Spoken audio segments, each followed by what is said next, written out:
ओम नमो भगवते वासुदेवाय नमः। जय श्रीमन नारायण। दोस्तों आइए आज हम सुनते हैं कार्तिक पूर्णिमा की कहानी। प्रेम से बोलिए कार्तिक माह के ठाकुर जी की जय हो। कार्तिक पूर्णिमा के व्रत का फल 10 यज्ञों के समान फल देने वाला माना गया है। ये आज की इस वीडियो में हम कार्तिक पूर्णिमा की कथाओं का श्रवण करते हैं। बहुत ही पावन कथा है, प्रेम मन और भाव से सुनना।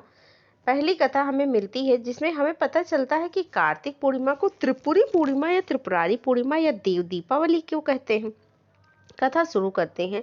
एक पौराणिक कथा के अनुसार तारकासुर नाम का एक राक्षस था। उसके 3 पुत्र थे, तारज, कमलाक्ष और विदुनमाली। भगवान शिव के बड़े पुत्र कार्तिकेय ने तारकासुर का वध किया। अपने पिता की हत्या की खबर सुनकर तीनों पुत्र बड़े दुखी हुए। तीनों ने मिलकर ब्रह्मा जी से वरदान मांगने के लिए घोर तपस्या की। ब्रह्मा जी तीनों की तपस्या से प्रसन्न हुए और बोले कि मांगो, क्या वरदान मांगना चाहते हो। तब तीनों ने ब्रह्मा जी से अमर होने का वरदान मांगा, लेकिन ब्रह्मा जी ने उन्हें इसके अलावा कोई दूसरा वरदान मांगने के लिए कहा। तब तीनों ने मिलकर फिर सोचा और इस बार ब्रह्मा जी से 3 अलग नगरों का निर्माण करवाने के लिए कहा, जिसमें सभी बैठकर सारी दुनिया और आकाश में घूमा जा सकता था।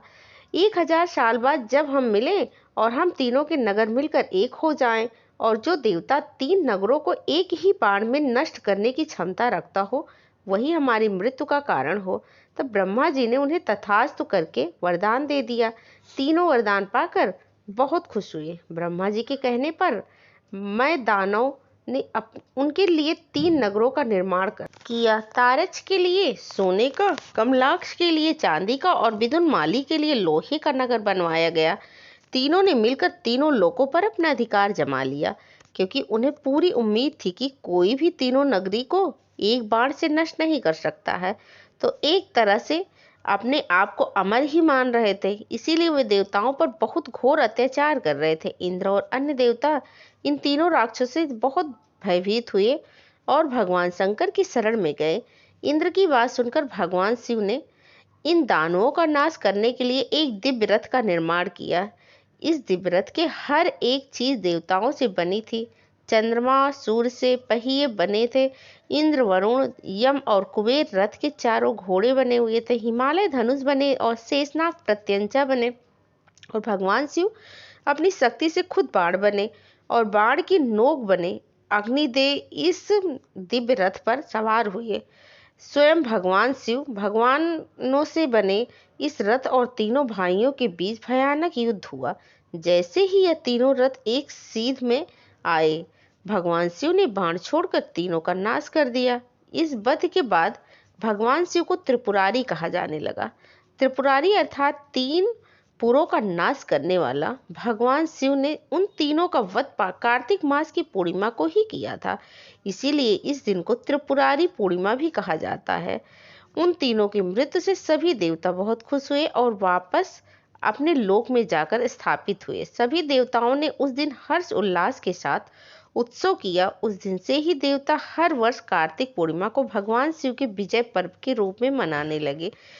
उस दिन सभी देव दीपक जलाते हैं और इस दीपोत्सव को देव दीपावली कहा गया है। देव दीपावली के संदर्भ में हमें एक अन्य पौराणिक कथा भी मिलती है। यह कथा महर्षि विश्वामित्र से जुड़ी है। इस पौराणिक कथा के अनुसार एक बार विश्वामित्र जी ने देवताओं की सत्ता को चुनौती दी। उन्होंने अपने तप के बल से त्रिशुंग को सशरीर स्वर्ग भेज दिया। यह देखकर सभी देवता अचंभित रह गए। विश्वामित्र जी ने ऐसा करके उनको एक प्रकार से चुनौती जो दी थी, इस पर देवता त्रिशुंग को वापस पृथ्वी पर भेजने लगे, जिसे विश्वामित्र जी ने अपना अपमान समझा। उनको यह हार स्वीकार नहीं थी। तब उन्होंने अपने तपोबल से उसे हवा में ही रोक दिया और नई स्वर्ग तथा सृष्टि की रचना करना शुरू कर दिया। इससे देवता भयभीत हो गए। उन्होंने अपनी गलती की क्षमा याचना की और विश्वामित्र जी को मनाने के लिए उनकी स्तुति प्रारंभ कर दी। अंततः देवता सफल हुए और विश्वामित्र उनकी प्रार्थना से प्रसन्न हो गए। उन्होंने दूसरे स्वर्ग और दूसरी सृष्टि की रचना बंद कर दी। इससे सभी देवता प्रसन्न हुए और उस दिन उन्होंने दीपावली मनाई, जिसे देव दीपावली कहा गया। इस तरह कार्तिक पूर्णिमा पे हमें देव दीपावली, भगवान शिव का त्रिपुरारी कहलाने की सुंदर पावन कथा सुनी। प्रेम से बोलिए कार्तिक मास के ठाकुर जी की जय हो। इस दिन स्नान दान के साथ दीप दान का विशेष महत्व है। मान्यता है कि ऐसा करने से व्यक्ति को बहुत शुभ फलों की प्राप्ति होती है और जीवन के सभी कष्ट दूर होते हैं।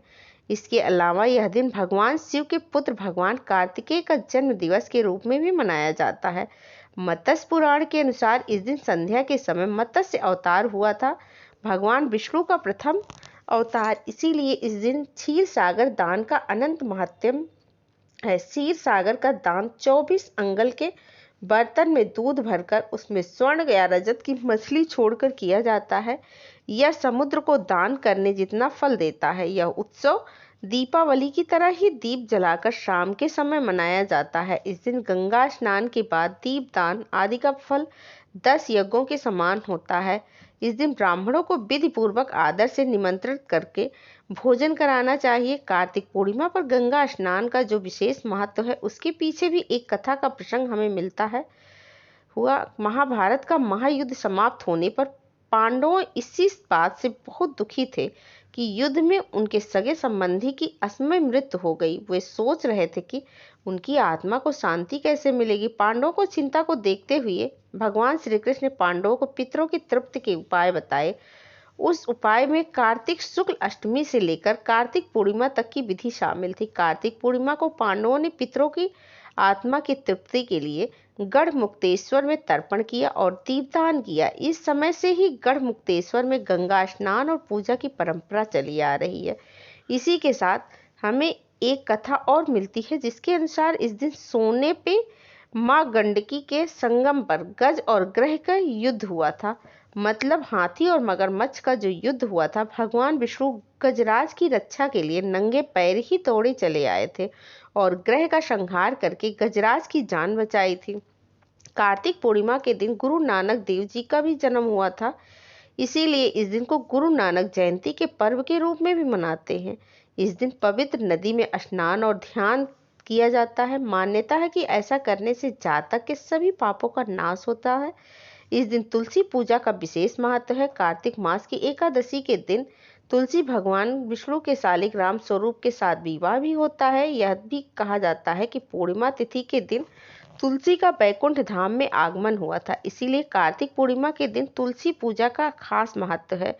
यह भी कहा जाता है कि इस दिन तुलसी की पृथ्वी पर आगमन हुआ था। इस दिन श्री हरि की पूजा में तुलसी अर्पित करना लाभदायक होता है। ऐसा माना जाता है कि इस दिन घरों में तुलसी के पौधे के आगे दीप प्रज्वलित करना चाहिए और भगवान विष्णु की पूजा करनी चाहिए। इससे माँ लक्ष्मी साधक पर प्रसन्न होती हैं और सदैव उसके ऊपर अपनी कृपा बरसाती हैं। बहुत पावन समय है, अधिक से अधिक उपयोग करना चाहिए। और इसी के साथ कार्तिक पूर्णिमा की ये पावन कथा आपको आपके मन को आनंदित करने वाली होगी। और इसी के साथ मैं श्री विष्णु भगवान के श्री चरणों में आप सभी के मंगल की कामना करते हैं। भगवान विष्णु आप सभी के ऊपर अपनी कृपा दृष्टि बनाए रखें। प्रेम से बोलिए विष्णु भगवान की जय हो। ओम नमो भगवते वासुदेवाय नमः। कार्तिक माह के ठाकुर जी की जय हो। जय श्री कृष्णा। राधे राधे। हर हर महादेव। ओम नमो भगवते वासुदेवाय नमः।